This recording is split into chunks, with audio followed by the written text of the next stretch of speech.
My Govanen. Welcome to the Tolkien Lore Channel. I'm the Tolkien Geek, and in this week's Thursday Thoughts, I am considering the nature of the allegedly great wisdom of Celeborn, because Celeborn often gets a bad rap for being merely Galadriel's plus one, and this is interesting because Galadriel talks him up quite a good bit in Lothlorien when the Fellowship come there.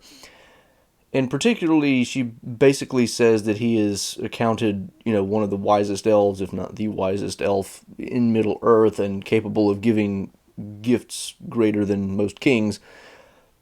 And then what does Celeborn do for the rest of the story? He gives him some boats.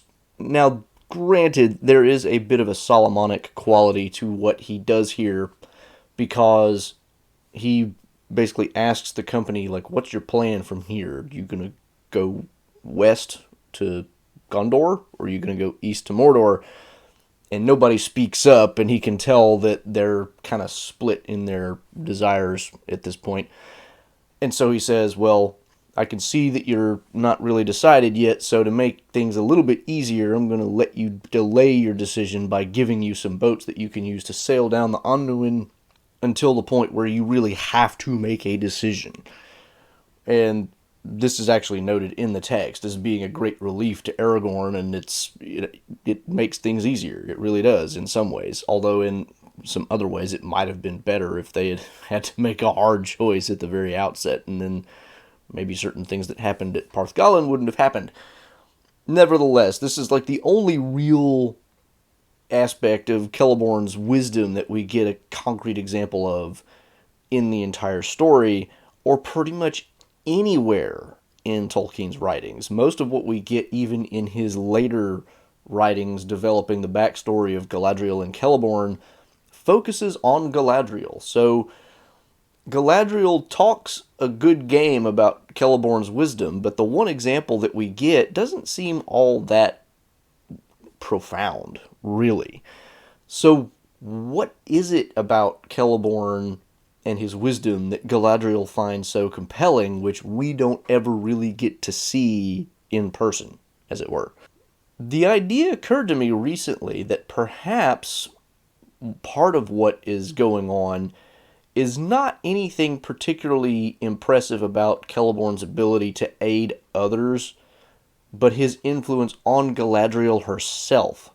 Because one of the things that we know about Galadriel, even in the most, Mary Sue-ish of her backstories that Tolkien wrote later after The Lord of the Rings, and he got pretty close to Mary Sue territory with Galadriel, let me tell you. I did a video on the various backstories, and I don't even think I covered all of them in detail because there's so many. But at one point, she's almost a perfect individual from the get-go, but in pretty much all of them, her one major flaw, and this is kind of hinted at in The Lord of the Rings itself, is that she was part of the Noldorin rebellion in Valinor, at least in the sense that she was interested in going back to Middle-earth and ruling a realm for herself, and not humbly submitting to the greater wisdom and authority of the Valar. So Galadriel has always had kind of this streak that she reveals to Frodo in her speech about, being a queen, that is a little bit too interested in gaining power and whatever for herself. What has changed for her in the course of the 6,000 plus years since she left Valinor, and when Frodo offers her the ring that allows her to resist that temptation and turn his offer down? Well, the most obvious thing is that she kind of witnesses the downfall of the elves in the First Age and all this other stuff, but that doesn't necessarily seem to completely turn her off of the idea of ruling a realm of her own, although at that point, the next thing we know about her is that she's never really acting as a queen anywhere. In one backstory, she is kind of the ruler, sort of Eregion, before Celebrimbor kind of ousts her and Celeborn and takes over. And there's other parts of the backstory where she goes to Lothlorien and kind of becomes the lady there with Celeborn after the King Amroth leaves.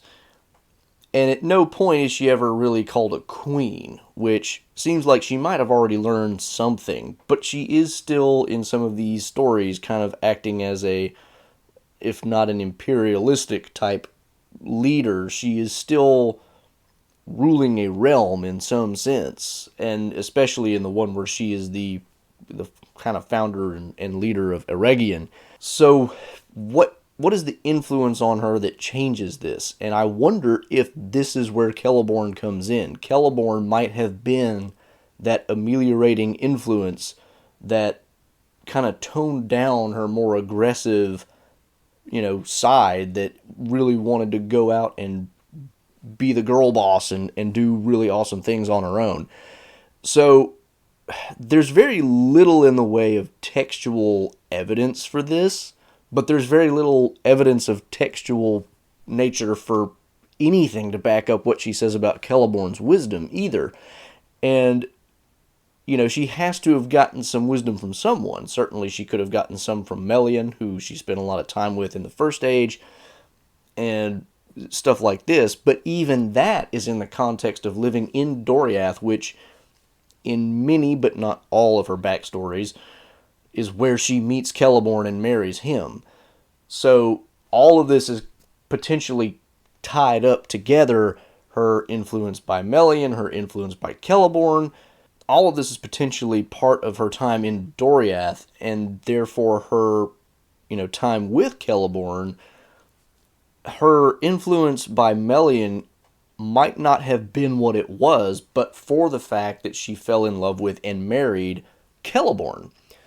Because, let's face it, you tend to be more likely to take advice from and learn lessons from people that you love, very much, as opposed to people that are not really that connected to you, barring unusual circumstances, because you tend to take their advice a little more seriously for multiple reasons, some of them psychological. So I kind of think, at the end of the day, that maybe the reason Galadriel esteems Celeborn's wisdom so highly is because he has precisely the kind of wisdom that she needed in her own life, and that she ends up finally following and saves her from falling prey to the very real temptation to take the ring. I mean, she makes it clear that that was a thing that she desired, and Celeborn has been, in any of her backstories, the one constant for pretty much all of her time in Middle-earth. Not all of it entirely, obviously, because she spent a little bit of time in Middle-earth before she came to Doriath and met Celeborn in, any of the versions where she meets him in Doriath. But for thousands of years, she is with him, or at least married to him. There are periods where they are separated for different reasons. But this is what I think may be in the background of this comment of Galadriel's, and what may be the real meaning of what she's getting at. Because if you think about it, the gifts that Celeborn gives, and some of the gifts that they give are definitely impressive in comparison to what you could get from kings of men, say, because the elven cloaks, the limbus bread, these things are, and the limbus isn't even really from Celeborn, because that's always, that's a gift of the queen. That's a female thing. But the other gifts that he gives are not that impressive. The elven cloaks are kind of maybe the best. The rest of them are nice, but are they really that much better than what a king of Gondor could have given at some point?